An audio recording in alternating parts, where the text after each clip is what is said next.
চট্টগ্রামের ice factory রোডের PTI অডিটোরিয়ামে একটি সম্প্রীতি সমাবেশ হওয়ার কথা ছিল এবং হয়েছে। আপনারা জানেন এটি কি কারণে। আপনারা জানেন যে বর্তমান চট্টগ্রামে কিছু অনাকাঙ্ক্ষিত ঘটনা, সেই ঘটনা পরবর্তী যে একটা হিন্দু মুসলিম সম্প্রদায়ের মধ্যে যে একটা দূরত্ব তৈরি হয়েছে, সেই দূরত্বকে লাঘব করার জন্য কিন্তু প্রশাসনের পক্ষ থেকে উদ্যোগ নেওয়া হয় এবং সেখান থেকে কিন্তু প্রশাসনের পক্ষ থেকে সেই জায়গাতে তারই যে করণীয় কি করণীয় এবং কিভাবে এই দূরত্বকে আরো মেটানো যায় এই বিষয়গুলো নিয়ে তো প্রশাসনের উদ্যোগটিকে আমি স্বাগত জানাই।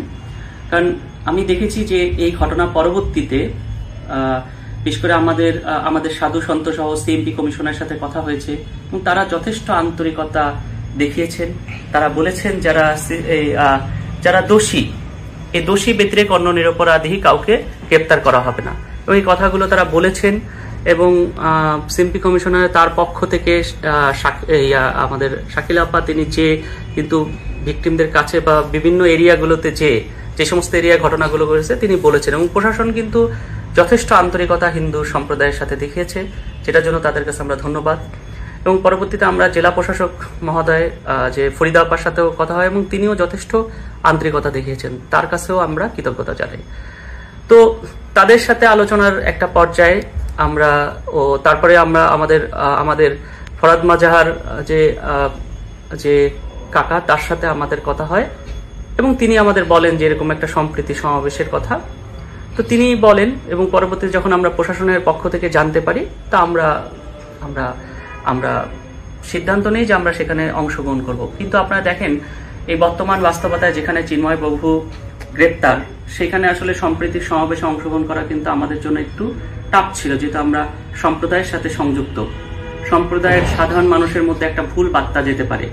তারপরেও কিন্তু আমরা সাধু সন্তের সাথে আলোচনা করে, সবার সাথে আলোচনা করে আমরা যে প্রশাসনের যে এই যে সাধু উদ্যোগটা, যে তারা যে চাচ্ছে যে সম্প্রীতির বার্তাটা যেন মানুষ জানতে পারে এবং আমরাও যে একসাথে সম্মিলিতভাবে যে এই সমস্যাগুলো মোকাবেলা করতে চাই প্রশাসনের পাশে থেকে, সেই বিষয়গুলো যখন আমরা আমাদের সাধু সন্তরাও সবাইকে বোঝানো হয়েছে, তারা কিন্তু সবাই বুঝতে পেরেছে এবং সবাই বলেছে যেতে এবং সবাই আগ্রহ দেখেছে এবং আমাদেরও কিন্তু আমি সহ আমার সাথেই যোগাযোগ করেছে এবং প্রশাসনের যে আর 5 জন সাধু নিয়ে আমরা যাওয়ার পরে একটা পর্যায়ে আমি দেখি যে সেখানে সাধু সন্তরা বসে এবং এরই একটা পর্যায়ে যে ওখানে গোয়েন্দা সংস্থার পরিচয়ে কয়েকজন বলে যে তাদের যে সেখান থেকে আমাকে চলে যেতে বলে। তা আমি খুবই আশ্চর্য হয়ে যাই, যেখানে আমাকে এই প্রোগ্রামে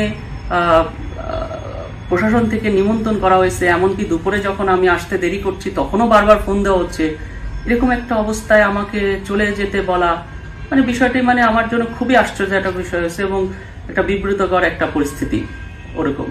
তা আমি বিষয়টা আমার একদম ভালো লাগেনি।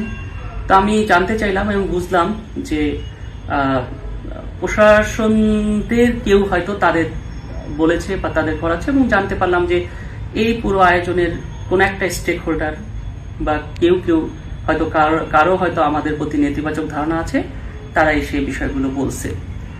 তো বিষয়টা আমি জানি না যে কি বিষয়গুলো তারা আমাদের সাথে খোলাখুলি আলোচনা করতে পারেন, কিন্তু সেটা না করে এইভাবে যে ট্যাগিং এর রাজনীতি, যে এরে ওরে ট্যাগ দেওয়া, যে এ অমুক তে তমুক, এই যে আয়োজনটা কি ছিল যে সবাই একসাথে বসে আমরা সম্প্রীতির কথা বলে এবং কিভাবে আমরা এই কাজগুলো করতে পারি। এভাবে প্যারালাল ভাবে যদি আমাদের যদি এভাবে দূরত্ব বাড়তে থাকে বা বাড়ানো হয়, এটা কি ভালো? কারোর জন্য ভালো না।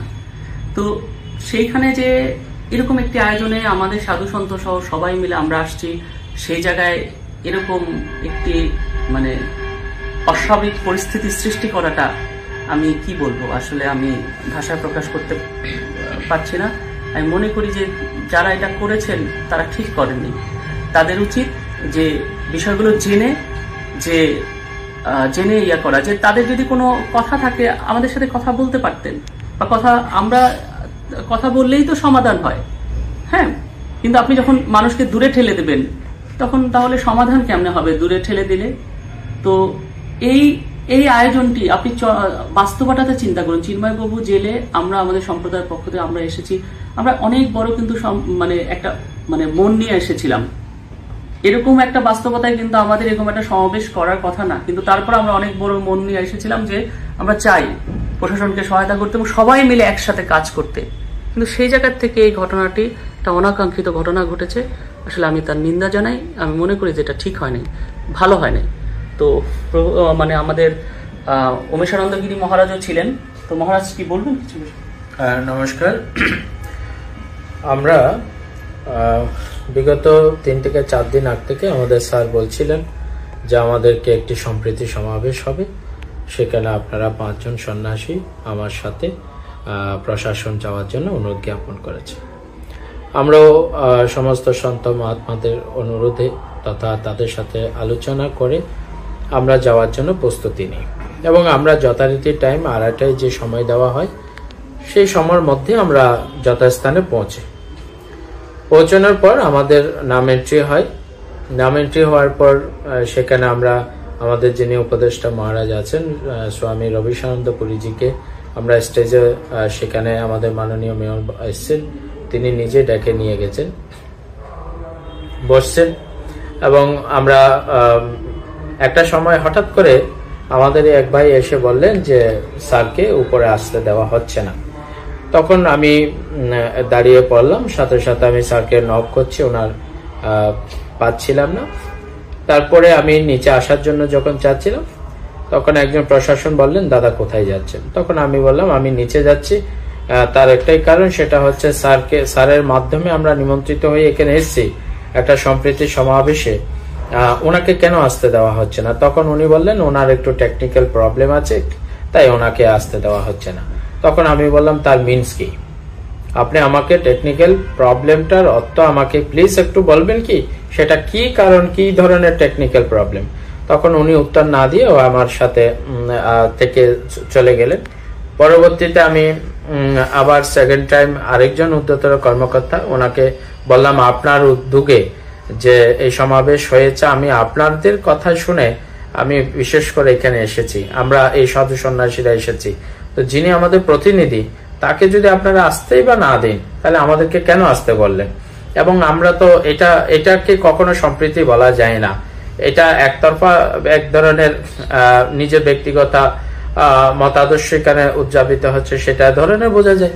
আমরা এরকম সম্প্রীতি তো চাইনি যেখানে কাউকে ঢুকতে দেবেন, কাউকে ঢুকতে দেবেন না, তিনি টেকনিক্যাল প্রবলেম, তার প্রবলেম, এইসব কথা বলবেন। আর তখন উনি বললেন যে দাদা প্লিজ বসুন, আমরা দেখছি।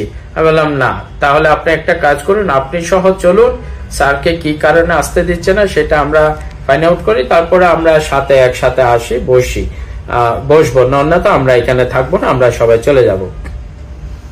তারপর আমি নিচে আসি, আমাকে বিভিন্ন লোকজন প্রশ্ন করে কোনো প্রবলেম, তখন আমি বললাম যে আমাদেরকে নিমন্ত্রিত করে এক ধরনের অপমানিত করার একটি তারা সুযোগ খুঁজে নিয়েছেন কিনা আমি জানি না, আর তারা আমাদের অপমানই করলেন এক ধরনের।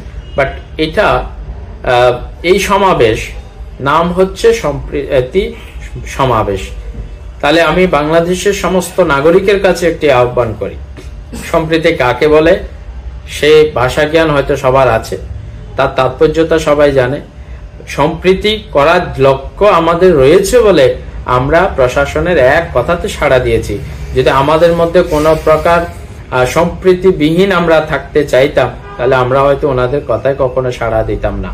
তো আমরা সাড়া দিয়েছি এবং আমরা চাই সম্প্রীতিই চাই, আমরা কোনো সাম্প্রদায়িকতা চাই না। আমরা এই বাংলাদেশ অসাম্প্রদায়িক নির্মাণে আমরা মাঠে নেমেছিলাম।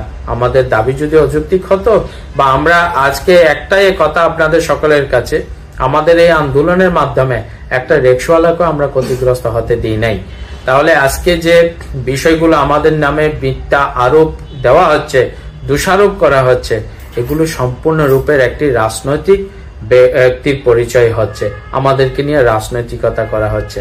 আমি প্লিজ বলবো প্রশাসন তথা রাষ্ট্রীয় সকল নাগরিকদের কাছে আমার অনুরোধ, আমাদের এই ডেকে নিয়ে গিয়ে অপমান করা এটা কতখানি তারা সুফল হয়েছেন আমি জানি না। হ্যাঁ, এটা এক ধরনের আমাদের সকলের লজ্জা।